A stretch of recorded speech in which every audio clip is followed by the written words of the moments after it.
सम्राट अशोक और मगध एक दूसरे के पर्याय हैं। महान अशोक ने भारतीय क्षेत्रों का विस्तार ही नहीं बल्कि बौद्ध धर्म के माध्यम से विश्व शांति का संदेश भी प्रचारित किया। सारनाथ के अशोक स्तंभ को राष्ट्रीय प्रतीक के तौर पर देश ने अपनाया है। इसलिए सम्राट अशोक इतिहास के पन्नों में दर्ज सिर्फ एक राजा नहीं, राष्ट्र नायक भी हैं। आज से लगभग 2200 साल पहले जब शस्त्र बल ही साम्राज्य का आधार माना जाता था, उस समय अशोक जैसे भारतीय शासक ने दिलों को जीतने का सपना देखा। उन्होंने प्रजा के हित और नैतिक आचरणों को अपनी शासन पद्धति का आधार बनाया। अपना विस्तार युद्ध के माध्यम से नहीं, धम्म के माध्यम से, धर्म के माध्यम से करना शुरू किया। तो ये बहुत बड़ी चीज है, वो आज के समय में सीखना चाहिए।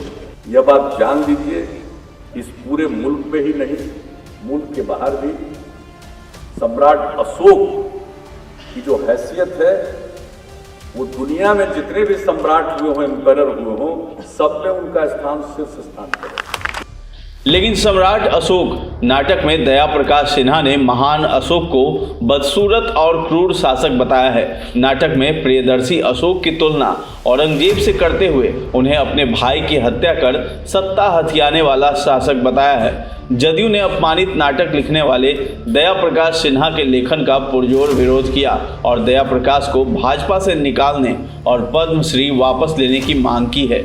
जदयू के राष्ट्रीय अध्यक्ष सह सांसद राजीव रंजन सिंह उर्फ ललन सिंह जी ने कहा है कि प्रियदर्शी सम्राट अशोक मौर्य बृहत अखंड भारत के निर्माता थे। उनके बारे में अपमानजनक शब्दों का इस्तेमाल असहनीय है, अक्षम्य है। वैसे व्यक्तित्व के बारे में अपमानजनक शब्दों का इस्तेमाल करना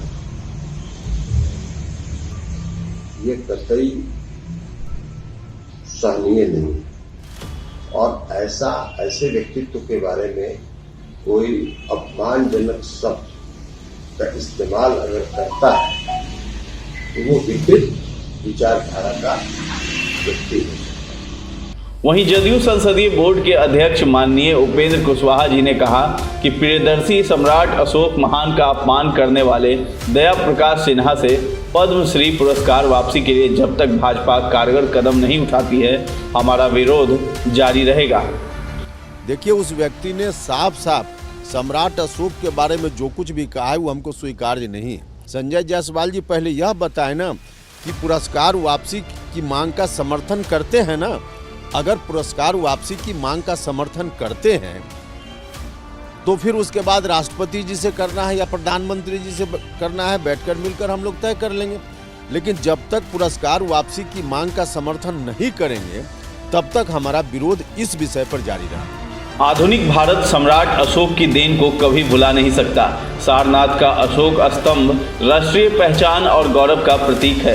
ऐसे में दया प्रकाश जैसे राष्ट्रीय सम्मान प्राप्त लोग औरंगजेब जैसे क्रूर आक्रांताओं से बौद्ध धर्म की राह पर चलने वाले महान सम्राट अशोक की तुलना कर देश और देश की विरासत को क्यों धूमिल करना चाहते हैं? क्या इस तरह की बयानबाजी से नई पीढ़ी को गलत संदेश नहीं जाएगा?